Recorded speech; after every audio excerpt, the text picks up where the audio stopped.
All right. Hi, everybody. How's it going this morning? Hope you're doing well. I don't know if you all had damage from the storms over the weekend, but we sure did here at the State Department. So it was craziness. Windows broken out. There's roofs torn off at buildings nearby. It's one of the craziest things I've ever seen. So right now, it's time for you to sign in. So please go ahead and sign in. I will put this also in the chat window, so you are aware of what you need to do sign-in wise. This will let me send you, this is how I send your professional development certificate and your LPC points. And yeah, so there we go. There it is in the window. If you just want to click on that, it should take you straight to the a way to sign in. So go ahead and sign in, and we are going to get started this morning. I'm happy that you're here. I'm really excited about this presentation. I think it came together nicely. I'm really interested to hear your feedback from it. So really glad you're joining us this morning. So today we're talking about community collaboration, how to work with your community to serve your school. And I just can't emphasize to you enough how important this is for you to do, whether you're a counselor or administrator or even a teacher, or maybe you're a staff member, a secretary, or an assistant. Somebody in your building who is outreaching with the community is really important to serve your school wholly. So here's my contact information if you need me. You can email me directly. That's really the best way to get me. I'm out of the office a lot on trips around the state, presenting, meeting schools, meeting counselors in person. So if you need me quickly, the best way to do that is over email. I'm not always in the office to answer the phone or check my voicemail. So email me. So community collaboration, we're going to talk about 4 areas today. We're going to talk about why it's important, who should be involved, how you get your community involved, and what can it look like for you. And I want to just remind you that each of your sites is very different. Some of you are urban, some are suburban, and some are rural. So I'm aware when we do this presentation that it's going to look really differently depending on what school you're in. However, there are some things that are universal, and that's kind of what we're going to focus on today. So let's get going. So why should we have community collaboration? I did some research and looked at the Annie E. Casey Foundation Kids Count profile. And if you haven't looked at the Annie E. Casey Foundation website before, I encourage you to go there. They have a lot of great information, a lot of data that you can look at, a lot of great articles about various topics that are important to you. So I just want to give you a snapshot of what the 2016 Kids Count profile for the state of Oklahoma looked like. So almost a quarter of our children in Oklahoma are in poverty. Almost 30% of the children in Oklahoma's parents lack secure employment. More than a quarter of children in Oklahoma live in households with a high housing cost burden. And 9% of teens are not in school and not working. That's really a concern because we know I could go do a whole nother webinar for you about dropout and dropout prevention, which we probably should do that. So I'll put that on my list for next year. But we have an economic issue in Oklahoma, as we know. We also have an education issue. 57% of young children are not in school. That would be like before kindergarten aged. 4th graders not proficient in reading, 67%, it's a really high number. 77% of 8th graders are not proficient in math. And 21% of our students are not graduating on time. And that is a huge issue. Health-wise, we have 8% low birth weight babies, 9% of children without health insurance. Child and teen deaths per 100,000 is 35. Teens who abuse drugs or alcohol, that's not just use, that's abuse, is at 4%. I'm leery that that's low. And then family and community, 36% of our children in Oklahoma are in single-parent families. 13% of children in Oklahoma are in families that the head of the household lacks a high school diploma. 13% of children are living in high poverty areas, and teen births per 1,000 is 39, still pretty high. So you can see that we have some real issues in the state that we need to address, and they affect your school. The other thing, child food insecurity by county. You can see that some of our urban areas have more insecurity, but there's food insecurity across the state, which is very problematic. You know, in 2015, 2016, 62% of Oklahoma public school students were eligible for free and reduced lunch. This might reflect your district pretty well, or you might be one of the districts that has over 90% of your student body who receive free or reduced lunch, or maybe you're a little bit less, but still we know that a lot of our kids are struggling. And the free and reduced lunch standard is not very high. Like families do not have to make very much, they have to be pretty much in poverty, 180% of poverty or below to qualify for free and reduced lunch, and so that's kind of a big problem. Research shows that students must have their social, emotional, economic, and family needs met before their academic needs can be met, which we know is true as counselors. There's nothing more evident to us, and I know you are sometimes the voice in your school who are saying this is true, but we know this is true, and for this reason, we have to rely on our resources in our community. It's extremely important that we don't try to do it all by ourselves within our four walls of our building, but we're trying to reach out to the community, to all the resources available in your community or nearby communities to help you meet those basic needs for your students. So who will be involved in community collaboration? Your stakeholders are who's going to be involved. You're going to have students, faculty and staff, parents and guardians, extended families, school neighbors, and your community involved. So when we think about student stakeholders, it's really important that you include your students in the vision for your school.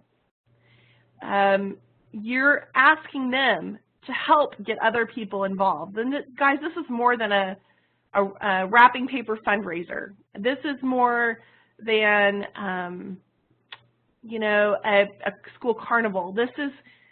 We're asking the community, their community, to get involved in a big way, and having students sit on committees within your school.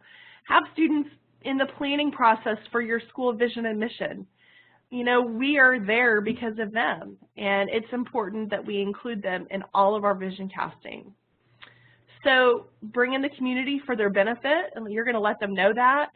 I've seen some schools successfully do a letter writing campaign or other forms of communication from maybe their student leadership, or maybe it's an assignment through their English class that they write letters to a business in the community asking them to partner with their school. You know, and the other thing is, I feel as a mom, I have a 6th grader and a 9th grader at my house, and I am much more apt to get involved if I have a little voice in my ear saying, hey mom, have you done this yet? Mom, would you come up to school? Mom, I need to go door to door and sell raffle tickets, or whatever the case may be. Encouraging students to get their parents involved is really, really important. And I know that's not always easy, but it's really important.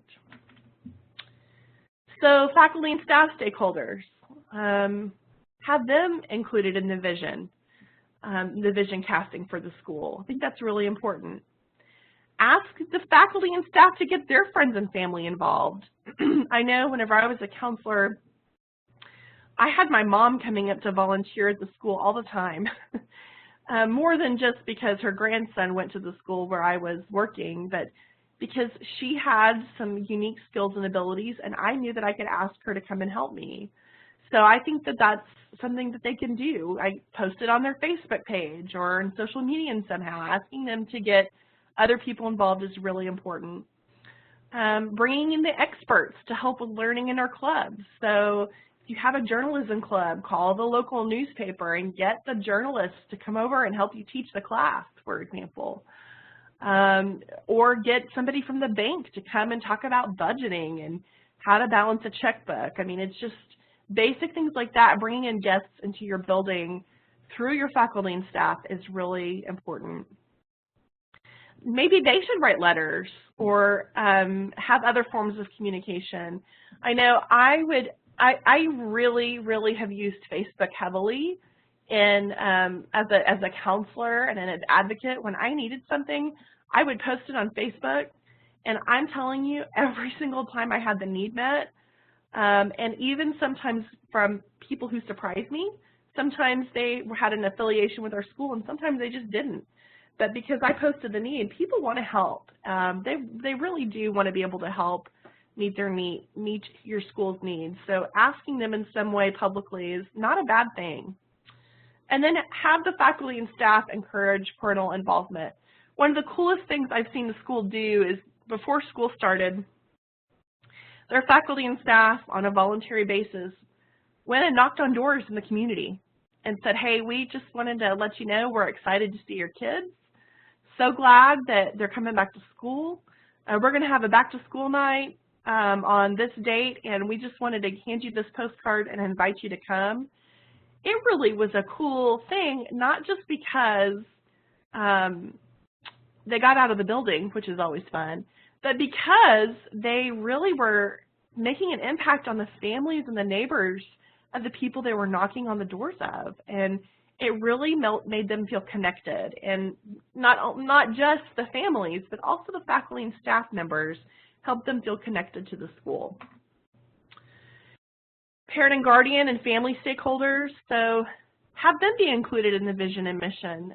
Invite some of them to be on a committee or send out a school climate survey that has a parent or guardian or family member abilities for them to give input.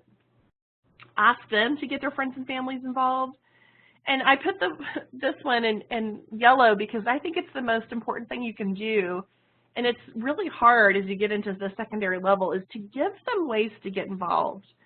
I know when my boys went to elementary school, there was a ton of ways to get involved. You could volunteer in the classroom, you could volunteer in the office, you could stuff Thursday folders, you could be in the copy room. But as kids get older, there's fewer and fewer ways for parents to be involved, and sometimes you have to get creative and give them ways to get involved. Create volunteer opportunities for the parents to give them a reason to come up to school. I mean, I know at the middle school where I was, we did not have holiday parties or seasonal parties, and so that just eliminates another way for a parent or a guardian to come into the building. So think of ways for parents and guardians to get involved. Build those opportunities, even if it's not a natural fit necessarily, but you're trying to think of a way to get a parent in a building. It's going to change a lot of dynamics in your school to have parents and guardians there. Consider having those parents or guardians or the PTA write letters to the local community for sponsorship. And it just has to be about more than money. You have to not always be asking for money, because some families, as we know, with that 62% poverty, free and reduced lunch, not every family can just afford to write a check. So give them other ways to donate their time or their talents. Maybe if you did a bazaar at your school, you could have somebody who was creative make something to sell. Things that don't necessarily cost them money or much money that they can do for your school that is going to give them a way to be involved. So I think this is one thing that we don't do a very good job of from my perspective, and maybe some of you do a really good job of this already, but include your school neighbors. I mean, the school neighbor has to be more than the angry elderly person who's mad because the children on recess threw an apple in their yard. And I'm speaking from experience on that. We have to give them opportunities to get involved and create buy-in and have them love your school. Give them an opportunity to come to campus. Maybe it is a school carnival or a cookout.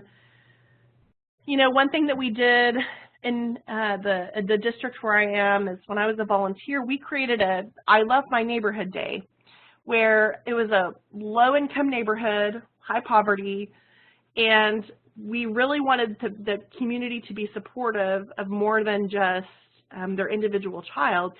So that we partnered with a church and some other banks and other businesses, and we actually had a big cookout and carnival where we invited everyone in the community, not just the people at the school, but all the neighbors and everybody to come over and be a part of the school to create that buy-in. You know, something you might consider is maybe you make yard signs that says, I support Jones High School, or whatever it is. Maybe they're a supporter in some way. So there's a lot of different ways that you could get your school community to be bought in, but I think it's really important that we don't leave them out. And then, of course, the community stakeholders, nearby businesses, banks, locally owned businesses. This is a big one, law enforcement and other helpers like the fire department, or maybe your paramedics or your hospital, other people who are in the helping profession, giving them a reason to come on your campus and be involved. Chamber of Commerce, most communities have a Chamber of Commerce, so that would be important to get involved with them. Nonprofits, clubs and organizations like a Lions Club or a Rotary Club, and your churches, all people and businesses and your community to get involved. So those are kind of what we're looking at when we think about who is involved. So how do I do it? How do I work with my community? You know, there's 7 characteristics of successful collaborations. I found this at the National Dropout Prevention Center website. There's shared vision, skilled leadership, process orientation, cultural diversity, membership-driven agenda, multiple sector representatives, and accountability. So let's break that down a little bit. You know, in creating vision, we have some really great school climate surveys that are already made for you that you don't have to create from scratch. And I've linked some of them to our website, which I'll show you in just a little bit. But including people in that vision casting in your climate is really important. Maybe having a vision night where you invite community members to come. You get parents there, maybe you get business members there, and you include them. You create continuity in that vision with weekly emails or newsletters or your website or brochures, but something where you have continuity and you're spreading the vision and the mission in your school all the time, consistently. You know, I've seen some principals when they send out their weekly newsletter, or even on their tagline on their email. So in every email they send, it's got the vision or mission statement at the bottom. That's a really positive thing that you can do. So you're getting it out there. There's a lot of continuity and there's a lot of repetition so people know what they're looking at and what they're doing. Leadership can be tricky because I know we all wear a lot of hats. But I know that for my school, I was the staff point person. But what I did, because I knew I couldn't do this all by myself, is I created a volunteer coordinator position that was a volunteer position. And, you know, we can all probably think of that parent who's there all the time, who really wants to be involved, who looks for ways to get involved. Have them work with you closely where you have a volunteer coordinator. They're the volunteer coordinator, and they're running it. You can maybe meet with them weekly to discuss what's going on or what they need and how you can be involved and make sure things are going well. But have somebody do that. Or maybe that's a PTA position on the PTA is the volunteer coordinator position, where they can actually get involved as well more directly with the volunteers of the school. Get your booster club involved. Maybe you have a representative from the booster club who comes in and meets regularly with your staff or your administrative team. And then, of course, your community members involved in leadership. Consider making like a community council. You have students, faculty, staff, parents, Chamber of Commerce members, other business leaders involved, where you meet maybe once a month. You talk about what's going on at the school, how you need the community's help. Maybe it's quarterly, or maybe it's even once a semester or once a year. but you have something in place that you get people to come to your event, and you can share this idea together and have them go back to their tables and ask people for help as well. I cannot emphasize to you enough how important it is to have orientation and training for your volunteers. And one thing I'm going to share with you today is an example of what that training might look like, kind of a sample training. All volunteers at your school need to be trained, even if it's just people who answer the phones or sing in the cafeteria at lunch duty, whatever it is. They need to know the vision and the mission of your school, the common language at your school, what's appropriate and what's not appropriate. If they're example from a church, or like we had some youth group leaders, church leaders volunteer. We want them to build relationships with our kids, but we did not want them to talk to them about their faith unless the students initiated that conversation. So having some parameters and some boundaries is really smart. What are the common procedures at your school? You know, what is your school's demographic breakdown? What does that look like so your volunteers know? Some volunteers will need background checks. I know in our district they provided those for us, so we didn't have to charge a fee. But anytime for us, anytime that an adult might be alone with a child for any reason, an adult volunteer, they needed a background check. So if they were mentoring or working in a tutoring role that had any kind of one-on-one contact with a kid, we made sure they had a background check that was completed. And all that our volunteers had to do was fill it out. They didn't have to necessarily pay for it. They just had to be willing to fill it out. Tailor the training for the role. One thing I'll show you on the sample training I have is there's like some general things, and then it's for how to be a mentor. So don't be afraid to have some specific training for the role. And I also want to encourage you to create a volunteer application. I have a sample of that for you too. The volunteer application is really important because we want somebody to take that extra step to be a volunteer, and you obviously need all their contact information too if they're going to be somebody you're counting on for any reason at your school. A membership-driven agenda. So why not survey the stakeholders? How would they like to be involved? You know, your Chamber of Commerce, I've noticed in my experience, had a lot of businesses who wanted to be involved, but they only wanted to be involved with financially. Or maybe they only wanted to be involved by reading to kids, but maybe they had some sort of unique contribution that they could make. Maybe they wanted to come and talk on career days or mock interviews. How does your stakeholder want to be involved? Maybe they're looking for a specific opportunity. Maybe they want to do lunch duty. I don't know. Who would want to do lunch duty? Just kidding. I really loved lunch duty. I always joked that lunch duty was like seeing a child in their natural habitat. So I really enjoyed lunch duty. But, you know, maybe they have something really specific that they would like to do, and you need to provide them that opportunity. Or maybe it's something they want to do you hadn't even considered. So use these results to drive your mission, and creating buy-in is the key. You have to create buy-in. They have to feel connected and involved and bought into the membership-driven agenda. So that's really, really important. Multiple sector representatives. We talked about maybe creating a counselor advisory board. Having this group of people recruit and manage the volunteers. And have a representative always from your PTA, your faculty and staff, and always a student on your counselor board.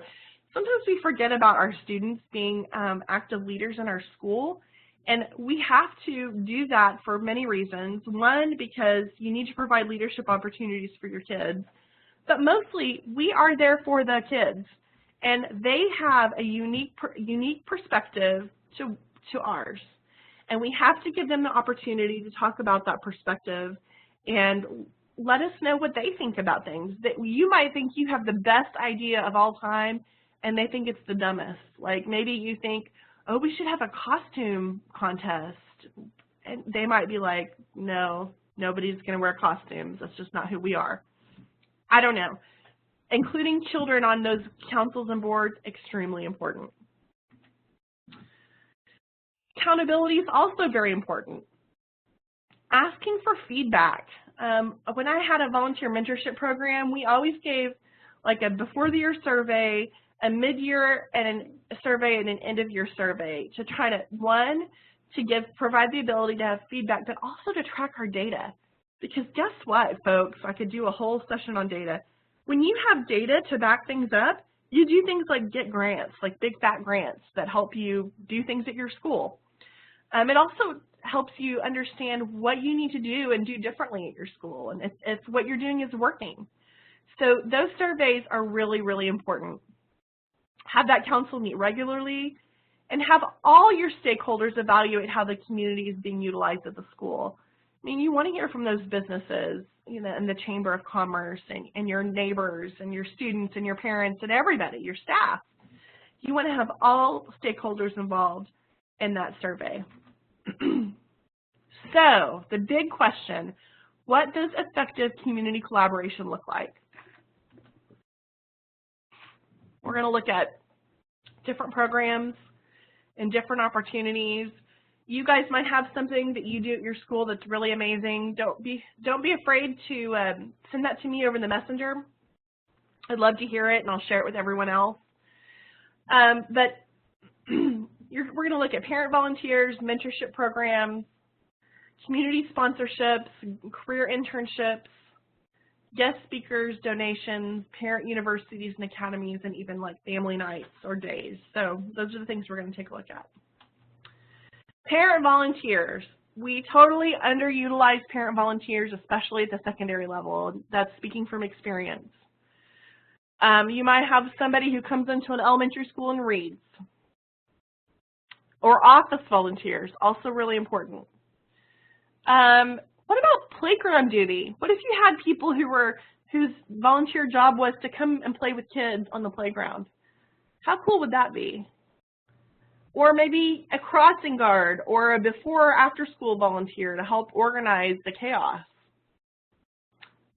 Lunchroom volunteers who could help with lunch duty. You know, it's not like they're going to get up and be the authoritative voice, but they could sit and talk to kids. We know that kids need positive adult role models in their lives, part of what they need, especially coming from low-income areas. Give them those people. All these volunteers would have to do is come and eat lunch, maybe once a week or once a month even. There's a great program called Watchdogs, and I've linked it to our website, so you can go there and look, and I'll show you that website area in just a minute. It's Dads of Great Students. A lot of different school districts have this. A lot of different schools in Oklahoma use this. And basically, it's building a way for dads to get involved. And these dads, I've seen them, these watchdogs, on all levels, not just elementary. And they do things like open the door for students when they go to PE, or they help in the office, or they help on different days, or they're just there. They visit different classrooms. They're just present, and having more adult men in schools is really important. We have a lot of moms typically who come into classrooms, but having those adult males and a diverse background of adult males is really, really important. So what about mentorship programs? There are great models of mentorship programs available. You do not have to start from scratch, but having diversity and having men or women who the person who is being mentored can relate to is really important. Having an elderly white man mentor a young girl might not be the best fit. You have to really figure out those pairings and what they should look like, and ask your kids, who would you like to mentor you? Like if you could pick anybody you wanted, maybe they both have common interests, maybe they both like to play chess, or maybe they both like sports, or maybe they both grew up in a similar neighborhood. Whatever it looks like, it needs to be somebody that the kid can relate to and has a common interest with. It needs to be somebody that can spend time with them. It can be somebody from a church. I mean, I utilize churches a lot, not just one denomination, but many denominations asking for volunteers for these programs. It worked out really well for us. I modeled our mentorship program on Big Brothers Big Sisters of America. I don't know if your school has this already, a partnership with Big Brothers Big Sisters, but there's a link on our website to their website where you could get more information about Big Brothers and Big Sisters and see if that's something that would fit your school. But whatever the mentor-mentee relationship is, they need to have some sort of commonality and common interest. So talking about community sponsorships, every community has a bank. I mean, even the tiniest communities, other than like a teeny tiny town, but almost every community has a bank. Banks need and love to sponsor things.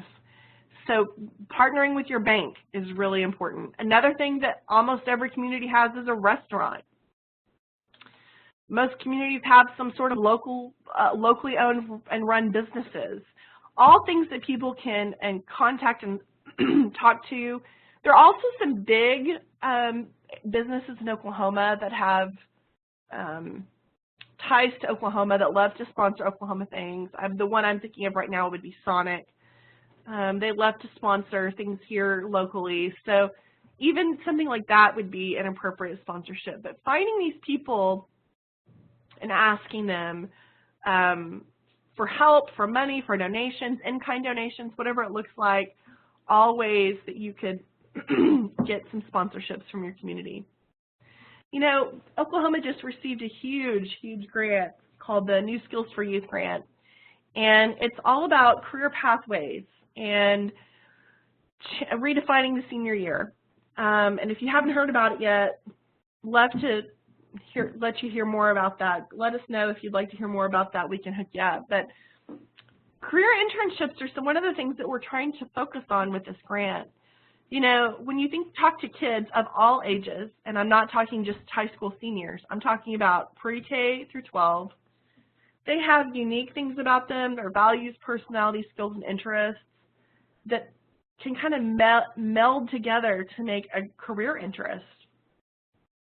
We also know that not every kid is going to go to college, and that is totally okay for them to not go to college. You know, we want them to be college ready. We want all kids to be college ready in case that's what they do decide to do. But there's all kinds of things that they could be doing, trade school or technical school, the military, or straight into employment, all things to consider with a career internship.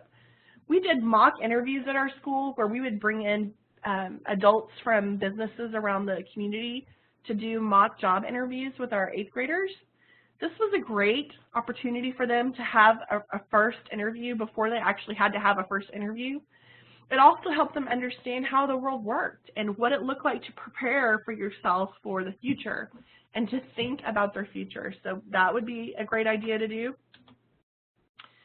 You know, there's all kinds of careers out there, and there's a couple of great websites, OK College Start, and the one that was sponsored by Career Tech, and I cannot believe the name is going to escape me right now.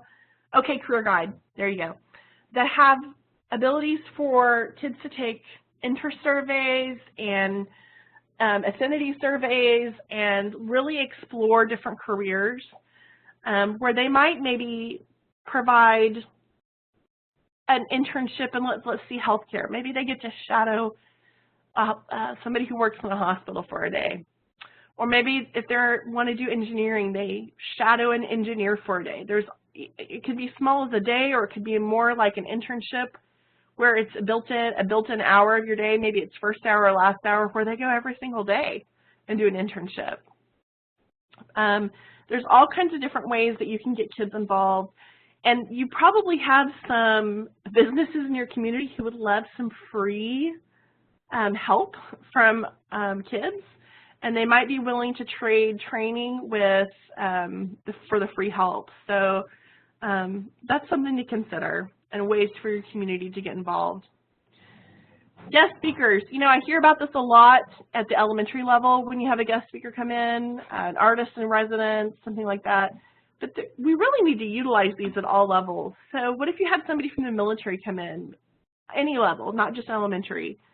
Or what if you had somebody like a chef come in to your family and consumer sciences class and talk about cooking or how they went to school or what they did to get their job, or maybe it's a firefighter who does the same thing, or a police officer, or somebody in a health profession. Maybe you have a class a career exploration class. That's what you do once a week.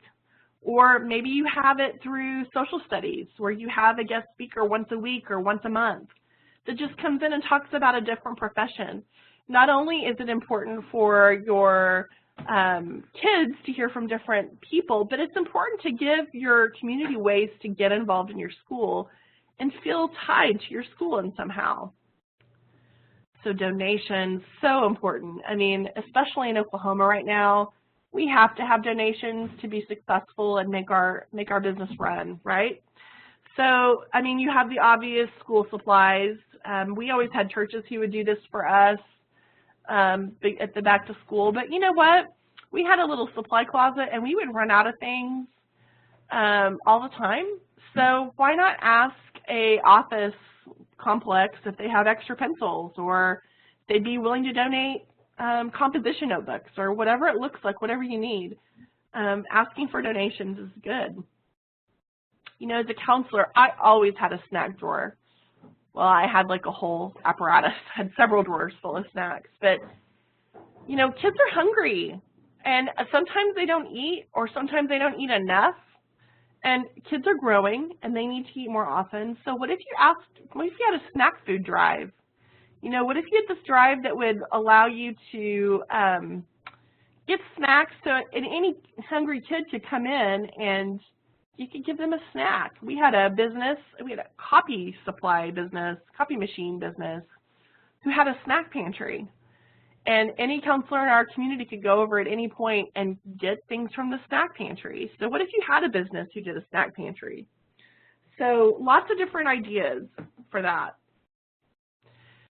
How many of you have a food pantry at your school? Or maybe you partner with a church to do a food pantry. But I know we had a Friday backpack program where every Friday we would send home backpacks full of food with some of our kids who really struggled, who were food insecure, essentially. So having a food pantry, and that's another way the community can be involved.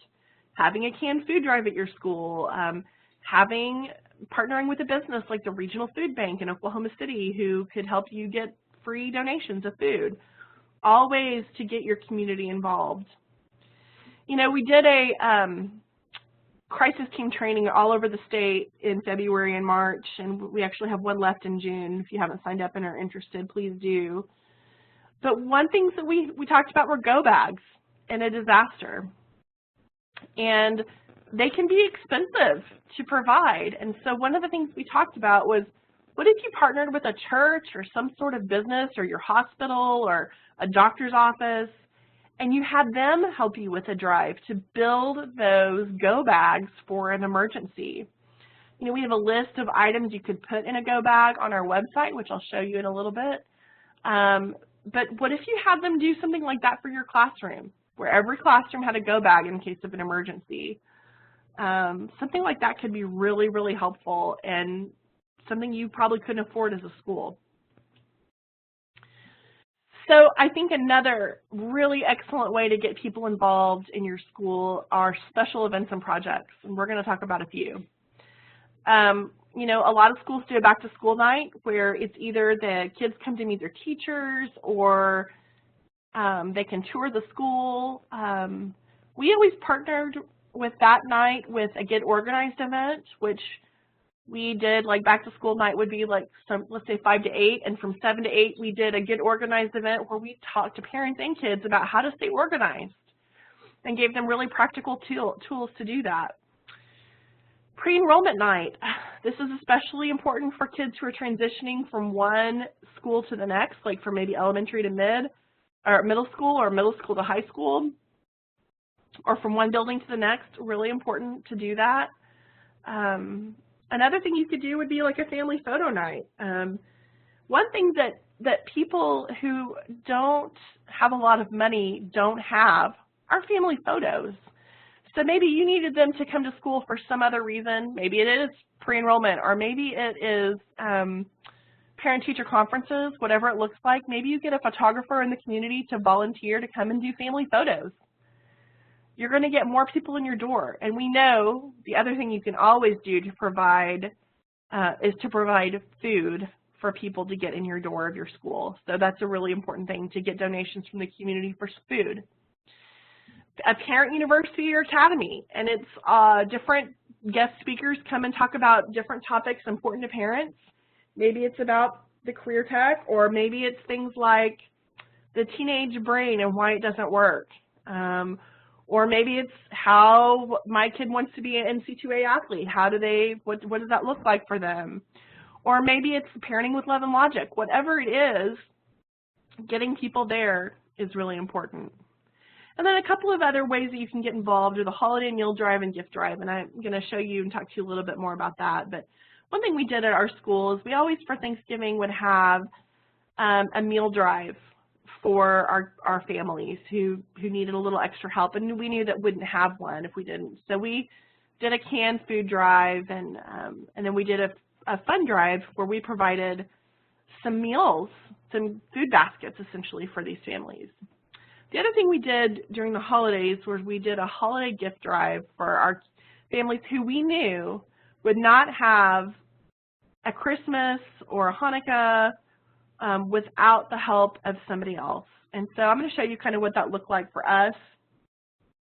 It's just a short little video that just kind of shows you what it ended up looking like. We were sponsoring well over 100 kids by the end of our tenure there. Okay, I would like to open this file. It's not wanting to open.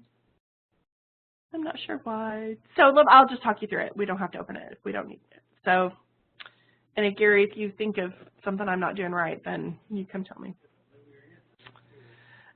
So what we would do is we would find kids who really needed a little help, and we would get their 3 wants and 3 needs. And then what we would do is we would get community members, just people that we knew who wanted to buy gifts for these families. And they would go shopping. We'd give them the 3 wants and 3 needs. They could buy as many or as few as they wanted. And we would actually buy them the gifts. I mean, oh, there we go. No, it's okay. So the other thing we did is we partnered with the Boy Scout troop, and what you're seeing here are bags of food. This Boy Scout troop in our community did the fun drive, food drive, and then we took all their food, sorted it, made non-perishable food bags, and gave them out. And then we also did things practical, like we put all the gifts for the kids in laundry baskets, because that's something they could use in the future. And we sorted it out by alphabet, and then we had a pickup day. The other thing we did was we did a fun drive at school where kids would donate money, and we made it a contest through advisory, and we would buy turkeys and potatoes with that money, and we'd give the family a complete meal. So it was a really cool thing that we did. I'm not sure why. Maybe we say to this right here. So there are all kinds of different things that you could do, and yeah, toward the end, whenever you're talking about doing some sort of drive with your community, there we are, right there. Now, I've created a lot of resources for you for this specific training, and I'm going to continue to add to it. I even thought of some more this morning that I added. But I'm going to take you to our website right now. And we have some different things on here. So we have a sample volunteer training presentation where you can look at it and maybe use it to tailor fit your school where you are. So like we had what our mantra was, your different roles, background checks, FERPA. We explained what FERPA meant to parents. They really needed to know. So we had all those opportunities for them as well. We have a sample mentor packet that we gave to anybody who wanted to mentor at our school. No, that didn't work. So you can click that online. We have a SDQ Strengths Difficulties questionnaire you could give to your students. The Oklahoma Prevention Needs Assessment, sort of like a climate survey. At-risk explanation. This is really cool. It's a website, how to ask anyone for anything. I know a lot of us aren't comfortable asking for things. I happen to be comfortable asking for things, so it was not hard for me. But when I was talking about this presentation with Shelly, she encouraged me to find something like this. And this basically totally walks you through how to ask anybody for anything. Money, a donation, whatever, volunteerism, whatever it is. So I think that's a really great resource. So I have a couple of comments. Our district is hosting a community outreach and education night concerning the volume of mental health issues that we're seeing in our students. We are thinking about bringing the community together to start the conversation and provide resources. Has anyone ever done this sort of thing, and we would like ideas? It's a great question.